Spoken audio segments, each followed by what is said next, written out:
தட்டை, சீடை, முறுக்கு, ரிப்பன் பக்கோடா, அதிரசம், என்ன வேணாலும் செய்யுங்க. ஒரே ஒரு 5 லிட்டர் இதய மந்த்ரா கடல் எண்ணெய் பேக் ஒரு மாசம் முழுசுக்கும் அத்தனை சமையல் முடிச்சு விடலாம். இதய மந்த்ரா.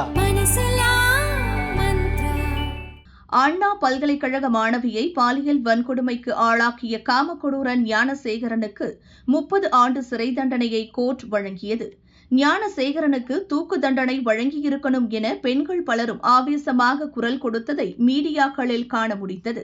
ஞானசேகரனுக்கு தூக்கு தண்டனை என்றால் இந்த காமுகனுக்கு என்ன தண்டனை கொடுக்கலாம் சொல்லுங்கள். இவன் செய்த குற்றம் என்ன என்பதை பார்க்கலாம். ராணிப்பேட்டை மாவட்டம் ஆற்காடு அருகே உள்ள கிராமத்தில் 80 வயது நிரம்பிய மூதாட்டி தனது குடும்பத்தினருடன் வசித்து வந்தார். மூதாட்டிக்கு சொந்தமான மாந்தோப்பில் செங்கல் சூளையை குடும்பத்தினர் நடத்துகின்றனர். வீடும் தோப்பிலேயே இருக்கிறது. நேற்று மாலை 5 மணியளவில் குடும்பத்தில் உள்ளவர்கள் வெளியில் சென்றுவிட மூதாட்டி மட்டும் தோப்பில் இருந்தார். பக்கத்து கிராமத்தைச் சேர்ந்த பத்மநாபனின் மகன் நந்தகுமார் வயது 19 குடிபோதையில் வந்தார். மூதாட்டியை பார்த்ததும் நெருங்கி வந்து சில்மிஷத்தில் ஈடுபட்டான். பயந்து போன மூதாட்டி கூச்சலிட்டார். நந்தகுமாருக்குள் இருந்த சரக்கு எதையும் பொருட்படுத்தவில்லை. மூதாட்டியை கீழே தள்ளிவிட்டு கையை பிடித்து தரதரவென மறைவான இடத்திற்கு இழுத்து சென்றான். பலாத்காரம் செய்ய முயன்றான்.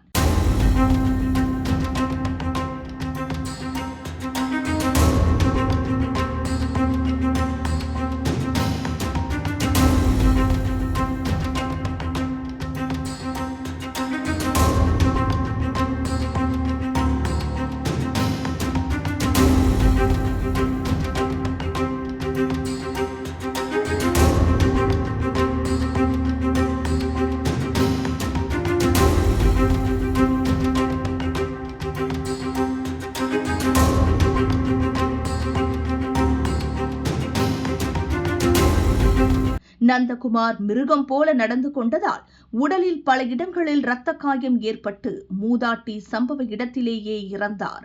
நந்தகுமார் தப்பி ஓடிவிட்டான். சிறிது நேரம் கழித்து வீட்டுக்கு வந்த குடும்பத்தினர் மூதாட்டி இறந்து கிடப்பதை பார்த்து அதிர்ச்சியடைந்தனர். சிசிடிவியை பார்த்தபோதுதான் நந்தகுமார் செய்த காரியம் வெளிச்சத்திற்கு வந்தது. அவனை போலீசார் கைது செய்து விசாரித்து வருகின்றனர். அவனிடம் இருந்த செல்போனில் சில வீடியோக்கள் இருந்தன. நண்பர்களுடன் சேர்ந்து மூக்கு முட்ட குடித்த பிறகே இந்த படுபாதக செயலை நந்தகுமார் செய்தது உறுதியானது. அவனுடன் சேர்ந்து புதரில் உட்கார்ந்து மது குடித்த நண்பர்களை போலீசார் தேடுகின்றனர். அவர்களுக்கு மூதாட்டி கொலையில் தொடர்பு இருக்கிறதா என விசாரணை நடத்துகின்றனர். பலாத்கார முயற்சியில் 80 வயது மூதாட்டி பரிதாபமாக இருந்த சம்பவத்தால் ராணிப்பேட்டையில் பரபரப்பு ஏற்பட்டது. இளைஞர்களிடையே மது, கஞ்சா போன்ற போதைப்பொருள் பயன்பாடு அதிகரித்து வருவதால் பெண்களுக்கு எதிரான குற்றங்களும் கொலைகளும் நாளுக்கு நாள் அதிகரித்து வருகிறது. இது பற்றி அண்ணாமலை, எடப்பாடி பழனிசாமி, அன்புமணி, சீமான் உள்ளிட்ட எதிர்க்கட்சி தலைவர்கள் பலமுறை எடுத்து சொல்லியும் அரசோ போலீசோ பெரிய அளவில் நடவடிக்கை எடுத்த பாடில்லை. குற்றங்கள் அங்கொன்றும் இங்கொன்றும் நடப்பது சகஜம்தான் என்கிற பாணியில் போலீசாரும் ஆட்சியாளர்களும் சப்பை கட்டு கட்டி வருகின்றனர். ஒருவன் போதையில் இருந்தால் எந்த அளவுக்கு கீழ்த்தரமான கொடூரமான செயலை செய்வான் என்பதை ராணிப்பேட்டை சம்பவம் தெளிவாக உணர்த்தியுள்ளது.